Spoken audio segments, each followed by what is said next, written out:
పరిశుద్ధాత్మ దేవుడు. యోహాను శుభవార్త 16వ అధ్యాయం 13వ వచనంలో ఆయన మిమ్మల్ని సర్వసత్యం నడిపిస్తాడు.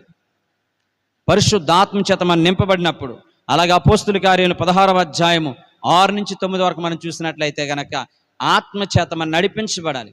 పరిశుద్ధాత్మ చేత మనం నడిపించబడినప్పుడు దేవుడు మనల్ని చక్కని మార్గాలు నడిపిస్తాడు, చక్కని ఆలోచన నడిపిస్తాడు. నీ జీవితంలో మంచి నిర్ణయాలు తీసుకోవడానికి అవకాశం ఉంటుంది. ప్రతి ఒక్కరము కూడా పరిశుద్ధాత్మ చేత నింపబడాలి. పరిశుద్ధాత్మ వలన సర్వసత్యం నడిపిస్తుంది. ఏది నకిలీదో, ఏది మాన్యమైనదో, ఏది మంచిది కాదో, ఏది మంచిదో నీ జీవితంలో తీసుకునే అవకాశాన్ని పరిశుద్ధాత్మ చేత నువ్వు నింపబడినప్పుడు ఏ వ్యక్తి కూడా నిన్ను మోసం చేయడానికి కానీ, ఏ వ్యక్తి కూడా మాటల ద్వారా కానీ, క్రియల ద్వారా కానీ, ప్రవక్తల ద్వారా కానీ నిన్ను మోసం చేయడానికి అవకాశం ఉండదు.